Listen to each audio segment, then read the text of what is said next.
Induction চুলা নাকি gas cylinder কোনটি ব্যবহার করবেন? আমরা অনেক সময় সিদ্ধান্তহীনতায় ভুগি যে ইন্ডাকশন চুলা নাকি গ্যাসের চুলা কোনটাতে বিদ্যুৎ সাশ্রয় কম এবং নিরাপদ। আশা করি এই ভিডিওর মাধ্যমে তার সম্পূর্ণ বুঝতে পারবেন এবং সিদ্ধান্ত নিতে পারবেন আপনি কোনটা ব্যবহার করবেন বা আপনার জন্য সবচেয়ে কোন পদ্ধতিটা ভালো হবে। আমি গ্যাস সিলিন্ডারের সুবিধা এবং অসুবিধার কথা বলবো।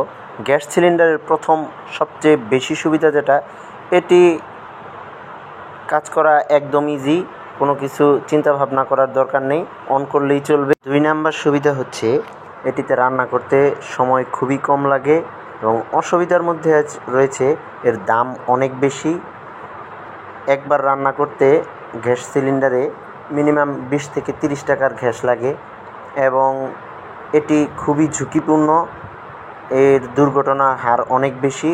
এটি বাসায় নিয়ে রান্না করা মানে কিচেন রুমে মোটামুটি একটা বোম রাখার মতো, এটি অনিরাপদ। অপরদিকে ইন্ডাকশন চুলার সবচেয়ে বড় সুবিধা হচ্ছে এটি বিদ্যুৎ খরচ খুবই কম। একবার রান্না করতে ম্যাক্সিমাম বিদ্যুৎ খরচ হবে 10 থেকে 12 টাকা। দ্বিতীয় সুবিধা হচ্ছে গ্যাস সিলিন্ডারের মতো দুর্ঘটনা হওয়ার কোনো সম্ভাবনা নেই, এটি অনেক নিরাপদ। এর অসুবিধাগুলোর মধ্যে হচ্ছে এটি দিয়ে রান্না করতে গ্যাস চুলার মতো এত তাড়াতাড়ি হয় না, একটু সময় বেশি লাগে।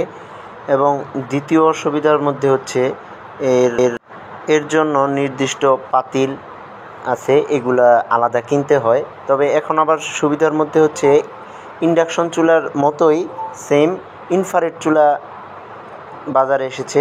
এটিতে আপনি যে কোনো পাতিল হাঁড়ি দিয়ে রান্না করতে পারবেন, কোনো অসুবিধা নেই।